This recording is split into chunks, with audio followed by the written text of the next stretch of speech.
próximo jogo da lista, né? O Ari, ele vai, como ele já disse no começo da transmissão, você que perdeu o começo, ele vai narrar esse jogo Packers e Niners, certo, Ari? E também Lions e Buccaneers, que é o jogo que a gente vai falar agora, então vou pedir mais uma vez para o Ari começar falando. Jogo em Detroit, Tampa Bay Buccaneers não só ganhou a divisão, que era a mais forte de toda a NFL, NFC South, que divisão maravilhosa, do meu New Orleans Saints, que brigou muito para ir para os playoffs e não conseguiu, mas aí o Buccaneers conseguiu a vaga e ganhou dos Eagles, né? A gente, na semana passada, eu senti aqui, até pelos os brackets em geral, o nosso palpite até que foi lá para o NFL Brasil, acho que o consenso geral era de que os Eagles eram favoritos na teoria, mas não estavam jogando para isso, então era a grande chance de zebra, entre aspas, seria Buccaneers ganhar, e foi o que aconteceu, e ganhou muito facilmente, inclusive, né? Foi um jogo muito tranquilo para os Buccaneers contra os Eagles, que realmente derreteram totalmente, né? Não dá para explicar o que aconteceu com os Eagles, mas isso posto, o que importa é analisar a situação dos Buccaneers, como eles chegam aqui, o ataque funcionou e poderia ter funcionado mais ali se não fossem uns drops até do Mike Evans, né? Porque poderia ter atropelado ainda mais, além dos 32 pontos que fizeram. E vai enfrentar o Detroit Lions, que é outro jogo que já aconteceu durante a temporada, na semana 6. Na ocasião, o ataque dos Buccaneers não funcionou, foi 20-6 para o Detroit Lions. É uma vitória até tranquila, assim, olhando pelo placar. Oi? E o jogo foi em Tampa. Exatamente, foi em Tampa, agora é em Detroit. Os Lions, Ari, que ganharam dos Rams aí, você até citou um pouco sobre esse jogo, né? Foi um jogo bem legal dessa rodada, mas você narrou, né, inclusive, mas você narrou esse? Narrei. É o Tutu. Exatamente, foi nesse daí. Então, acho que o que ficou desse jogo dos Lions é que é um time realmente muito forte, que começou de forma avassaladora, mas deu ali um medinho pelo que eles fizeram no segundo tempo, né? Não sei se ali eles sentiram a pressão dos playoffs ou alguma coisa que deu errado, mas acho que ficou aquela impressão de que podia ter dado ruim, não deu, beleza, agora mais uma chance aqui. E aqui, mais uma vez, favoritos, vão ter pressão por conta disso, é um time que não está acostumado a jogar playoff, então não sei como vai reagir. Você vê aqui uma possibilidade dos Buccaneers surpreenderem mais uma vez? Acho que tem algumas questões aí nesse jogo, né? Esse é um jogo legal, né? Porque primeiro a gente tem que saber qual Baker Mayfield que vai entrar em campo, né? É um Baker Mayfield que lança 340 jardas e 3 touchdowns, ou é um Baker Mayfield que tem 88 jardas no jogo e 2 interceptações, né? Porque essa inconsistência do Mayfield na carreira, ela deixa dúvida, né, de que jogador que vai jogar. Essa é a primeira. A segunda é se a linha ofensiva dos Lions vai jogar da mesma forma que jogou contra os Rams, né? Foi uma linha ofensiva espetacular. O Aaron Donald, quase a gente não falou o nome dele. A defesa dos Buccaneers é uma defesa que tem nomes aí de jogadores que estavam no time que venceu o Super Bowl contra os Chiefs, né? Então, é óbvio que é um pouco mais envelhecido, é óbvio que não são talvez os mesmos jogadores, né? Mas eu não sei se o Montgomery e o Gibbs vão ter uma vida tão fácil assim contra o Vita Vea, que é um dos melhores aí parando a corrida na NFL, né? Se o Barrett vai conseguir, se a defesa, né, dos Bucks vai conseguir chegar muito perto do Goff, porque se o Jared Goff tiver tempo para lançar a bola, se ele estiver pressionado, a gente viu do que ele é capaz naquele primeiro tempo, né? Os números dele sem pressão, ele é o Simba, né? Ele é o Rei Leão, né? Então o jogo para mim passa por esses pontos assim, que Mayfield que vai jogar e se o Goff vai ter uma vida tranquila ou não. Porque se o Mayfield jogar bem e o Goff tiver uma vida difícil, acho que os Buccaneers têm uma bela chance de ganhar esse jogo fora de casa. Agora, se o Mayfield jogar mal e o Goff tiver num dia inspirado de novo e sem pressão e acertando os passes e os passes longos, é um jogo para ser 20-6 de novo para Detroit. Se a questão do Buccaneers passa muito pela defesa deles, né? A defesa deles é muito forte e eles podem atrapalhar realmente a vida do Goff. Mas assim, Goff tá se dando muito bem com o Laporta, encaixou muito certo. Eu fiquei com medo dele não jogar, porque ele pareceu ter machucado na última semana, mas jogou. E o ataque do Lions está muito bem estruturado. Agora, essa defesa do Buccaneers, se resolver vir para o crime, vai judiar do Lions. Acho que vai ser um jogo mais difícil do que parece. É complicado. A gente vai ter um duelo. Primeiro que, para mim, um duelo vai ser extremamente interessante nesse jogo de linhas ofensivas, né? Defensivas. A gente vai ter do lado o Aidan Hudson pressionando o Tristan Wirfs para pressionar o Baker Mayfield. Eu acho que esse duelo já começa a ser fantástico. E do outro lado a gente tem uma linha ofensiva dos Lions que no papel é excelente, mas quando tem sofrido muito contra a pressão no ano todo, e a gente sabe que o Todd Bowles ama mandar blitz, né? Ele ama utilizar os seus jogadores, ama utilizar o Vita Vea nessa pressão para deixar os seus edge rushers e seus linebackers livres para conseguirem pressionar o quarterback adversário. E o Goff, sob pressão, ele costuma errar bastante, e esse é um problema. Aonde o Goff vai acabar escapando um pouco nessas questões, além do Amon-Ra Brown, que a gente já sabe, Sloan Porta, que para mim foi um risco muito grande ele estar em campo, depois da lesão que ele sofreu na última semana da temporada regular, mas conseguiu jogar, está bem, saiu mancando um pouco manquitó depois do touchdown que ele fez também, deu para reparar um pouco em cima disso, mas pelo que parece, não saiu no injury report dos Lions, então é um excelente sinal para isso. Aliás, que baita escolha. Eu fui um dos caras que criticou bastante o draft dos Lions, com as escolhas, né? Não os nomes em si, mas onde foram escolhidos esses jogadores. E hoje eles mostram extrema qualidade que já estão contribuindo desde o primeiro ano, que é o Laporta e o Jahmyr Gibbs. Você fala muito isso pelo Gibbs, né? Porque o Gibbs Exato. foi uma escolha muito alta, né? E você gastar uma escolha muito alta com running back Sim. É arriscado, né? Ainda mais e ele quase não tá sendo tão, ele nem tá sendo tão usado assim para justificar a escolha dele onde foi, mas tá sendo importante. Ele correu quase 1.000 jardas essa temporada. Sim. Né? Ele se aproveitou da lesão do Montgomery, né? Para também mostrar do que ele é capaz. Mas eles acabaram encaixando, né, Ricardo?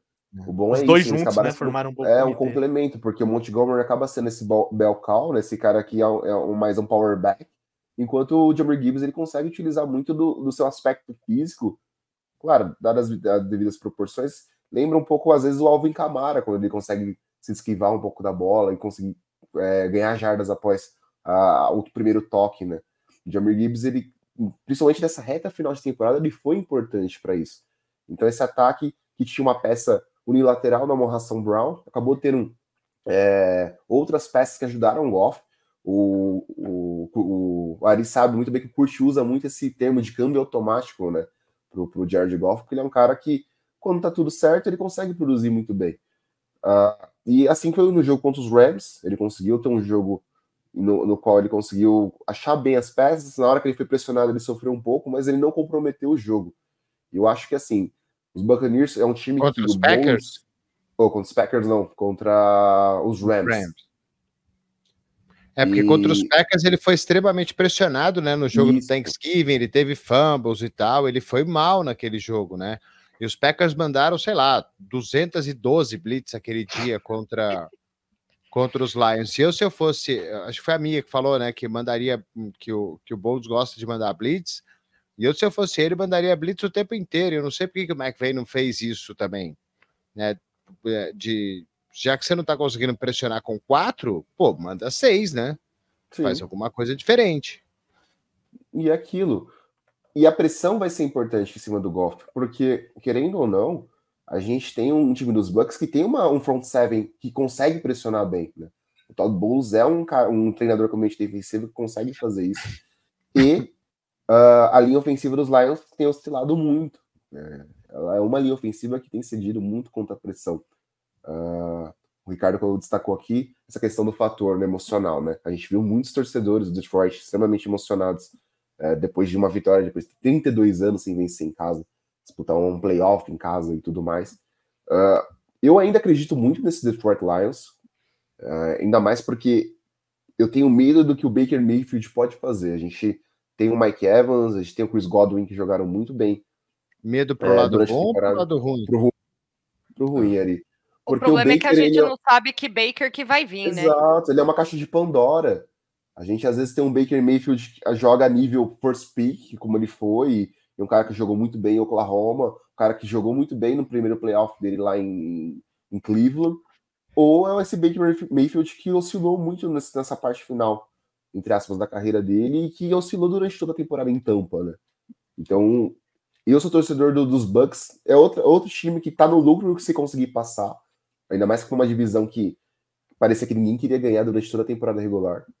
E os Lions, que entrou nesse hype train gigantesco, seria uma decepção muito grande perder esse jogo para mim. Mas eu acho que eles têm mais chance aqui, cara. Se eles conseguirem pressionar o Goff, se eles conseguirem mandar a blitz funcionar, e o Goff, ele é o Jared Goff quando ele tá pressionado, né? E esse ataque, se o Mayfield jogar razoavelmente bem, cuidar da bola e não ter turnovers como ele não teve no jogo contra a Filadélfia, eu acho que as chances dos Bucks são bem boas aqui. Só aquela coisa, né? Como é que vai lidar também? O estádio vai estar uma loucura, né? O Ford Field vai estar um negócio inacreditável. Então, como estava no jogo contra os Rams. Aliás, foi um dos grandes fatores nesse jogo contra os Rams, né? A torcida abraçou esse jogo de uma forma que foi um fator decisivo para mim.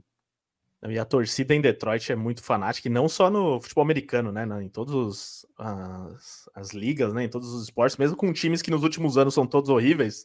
Se pegar aí nos últimos 10 anos, em todas as ligas, os só times são horríveis. Red Wings, não, o Pistons que tá tudo certo. Não, o Pistons é o pior de todos no momento, né? Uma vergonha na NBA. O meu Red Wings... Os Tigers são horríveis, cara. O Tigers é uma desgraça, o Red Wings tá agora começando uma reestruturação, mas tá uns bons anos aí passando vergonha, e o Detroit Lions, muitos anos horríveis também. Mas os Red Wings deram o maior azar da história do hockey, né, cara? Todo mundo aposentou no mesmo ano, né? E acabou de vez o time, né? Os caras aposentaram tudo junto, né? Deu nem tempo de fazer uma reconstrução. Não deu tempo nem de o cara passar a faixa o Czinho de capitão. Jogaram o ano seguinte, você não tinha capitão, não tinha nem o Azinho, né? Coitado do time. Inclusive o Detroit Red Wings é o maior time de Detroit, essa é a verdade. Agora, o Detroit Lions... Lions... coração cubista, Ricardo. Não, mas é que os outros times são realmente muito irregulares, para dizer o mínimo. Agora, o Lions não, um time muito regular na ruindade desde sempre, né? Uma franquia, historicamente, que é um fracasso. Então, a gente fica com o pé atrás por conta disso, porque, brincadeiras à parte... A Marta Ford vai bater na sua casa e vai puxar seu pé de noite, viu? Não, mas não tem justificativa que eles possam dar, porque realmente o Detroit Lions é uma franquia que por muitos anos foi um vexame atrás de vexame, que era menosprezada por todos os times, porque era um café com leite. Teve recentemente Matthew Stafford e o Megatron e não conseguiu ganhar jogo de playoff. O Megatron no estádio deixou meus olhos cheios d'água, tá? E o Stafford foi lá, né, dar um abraço nele. Foi bonitinho demais. Eles são brothers, né? Legal, muito legal. Mas até por isso eu tenho esse pé atrás com o Detroit Lions, porque é uma franquia que por muitos anos foi isso daí. Mas que o time é muito bom, esse time atual é muito bom, tem muito talento, tem um excelente técnico, e desde o começo da temporada a gente já via que tinha essa possibilidade dos Lions estarem aqui onde estão.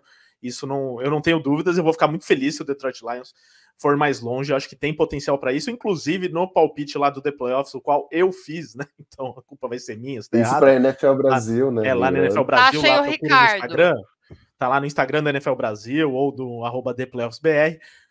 Tem lá o palpite, eu coloquei Lions e Ravens no Super Bowl, então acho que isso pode acontecer, apesar de, se não acontecer, eu vou entender perfeitamente, mas acho que aqui eles têm que ganhar esse jogo dos Buccaneers, não tem outra opção, vai ser muito legal se isso acontecer, para a comunidade de Detroit vai ser um jogaço, mas realmente, se isso não acontecer, se os Buccaneers ganharem, eu também não vou ficar surpreso por tudo que eu falei, porque os Buccaneers têm também talento, tem ali de onde tirar, e estão num momento muito bom, né? Terminaram a temporada regular muito bem, ganharam um jogo aí contra um time em teoria mais forte.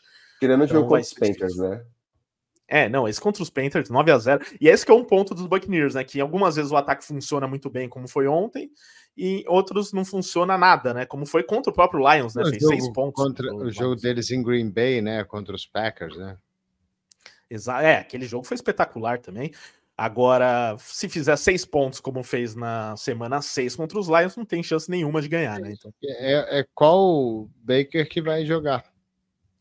O Baker, o Evans, por exemplo, não pode dropar mais bola como dropou nesse último jogo aí contra os Eagles. Erro 0 aí para tentar ganhar dos Lions. Aqui os Lions são favoritos por -6, tá? Segundo as casas de apostas.